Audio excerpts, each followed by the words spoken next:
Gary McKinnon may have been right, but you can live looking at these things and seeing them, and you have children and grandchildren, or you can look away and hope that the other shoe doesn't drop during your lifetime.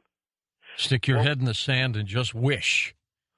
What we do have is we do have a government that has spent trillions of dollars developing weapon systems that are beyond our imagination, but in the process of advancing those technologies, they all, as with the early space program and the development of Velcro, the newer technologies have allowed us to essentially replace most energy sources that we talk about.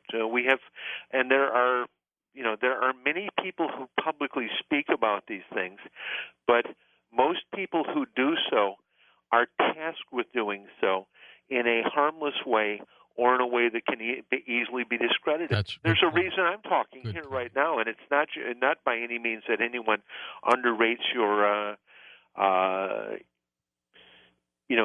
the ability of your network. Of course, I'm dealing with one of the largest and most powerful networks in the world.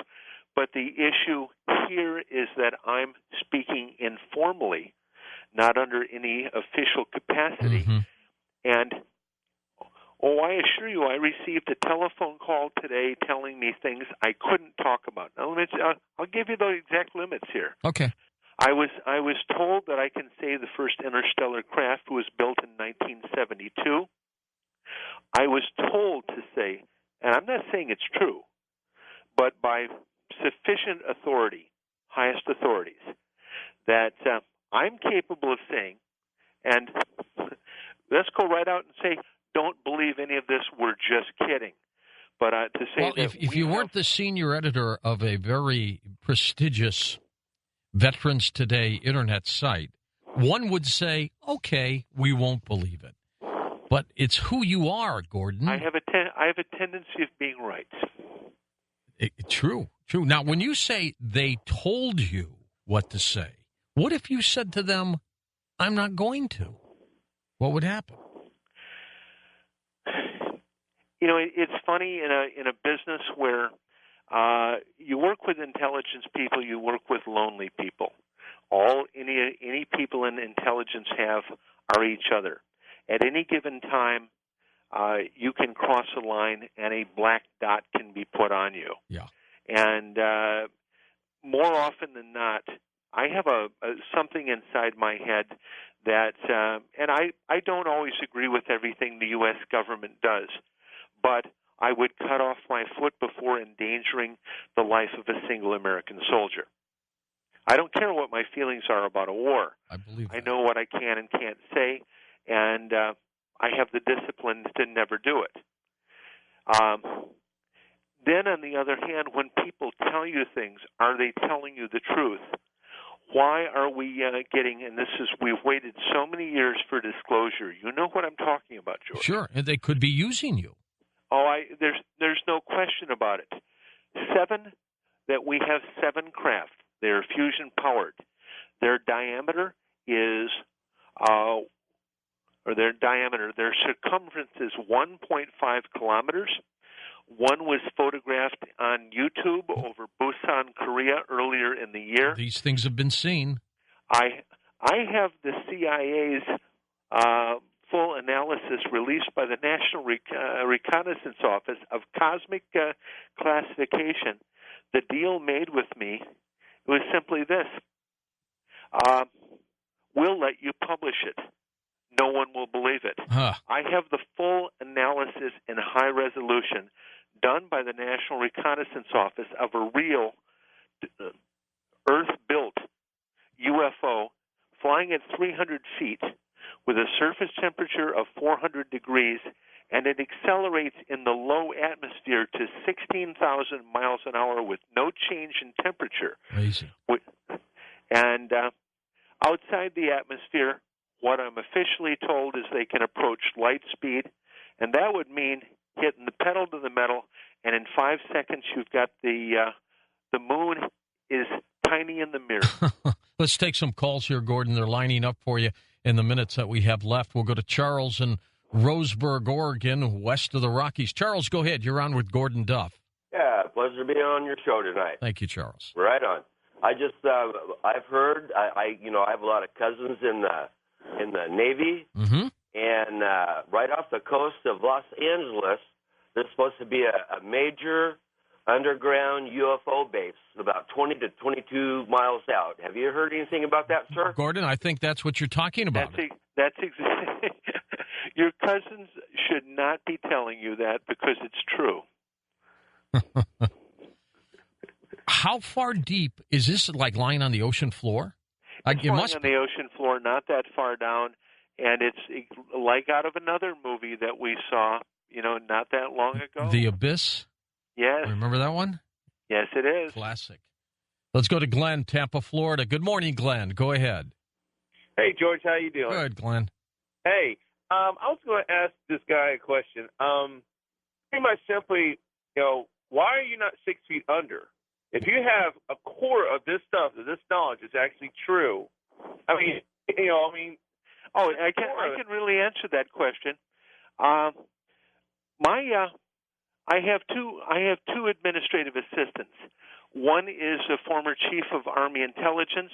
The other is a two-star general from the FSB. I have on my payroll between 2,000 to 5,000 Tier 1 individuals from both Russia and the United States, including enough Spetsnaz to fill a small stadium. I would probably leave me alone. It might be smarter to do that. I'd do it. Out to Wyoming we go. Ken is a first-time caller. Go ahead, Kenny. You guys were mentioning Close Encounters of the Third Kind earlier, how it was based on a true event. I was chasing conspiracies the other night, and I ran across a website that took the coordinates that they supposedly got in the movie that went to the Devil's Tower in Wyoming. Oh, sure. That's where it was. That's right. They punched them into the Google Maps or Google Earth, and it went straight to DIA, Denver International Airport. So I had to give it my own shot, and I punched the coordinates right into Google Maps on the Google search engine, and bam, went straight to Denver International Airport. I just wondering if you guys have heard of that. If I can jump in. Yep. There are some irregular operations in underground facilities attached to that airport. Strange things happen at that airport. There is no doubt, Gordan, at all. Gordan, so what happens with this operation, this joint operation, Chinese, U.S., and some other countries? One of the things between reality and television, George, is that we're given a certain amount of information. I'd like to be able to say there are heroes that gave their lives, that we won something, that we did something, that we proved ourselves. There's drama behind this, and the problem is it's drama that we should all be able to know because it's our lives, and there's no one to tell us. And at a certain point, they certainly cut me off because I'm curious, because these are the lives. We've lost people in wars with UFOs. We've lost people, and we spend a lot of time honoring our heroes, and we have heroes that we don't know about, that we'll never know about. Families that are told that their sons, daughters, and husbands had died in traffic accidents or strange aircraft accidents or whatever. It's disturbing to that extent because I think it's a debt. We have a debt to people who've defended us. And we'll never know who they are. Well, and we know, Gordan, that hundreds of thousands of people worldwide merely vanish off the face of this planet. Nobody knows where they are. They're just gone. I know the number that was written on the document I saw, and I have I'll simply tell you the number and write it down, 236,000, and I have no idea how 236,000 people in 1953 could disappear from the planet and people not notice. And when I read the number, and I knew I was reading a real document because of where I was sitting and where the building was, and how I knew I got the document and how long it took, I can say it's as sick as I've ever felt in my life. Gordan, I want you to come back again, keep updating us on these incredible stories. Gordan Duff, senior editor of Veterans Today. When we come back in a moment on Coast to Coast AM, it's The Kill Shot. It's Major Ed Dames on Coast to Coast AM.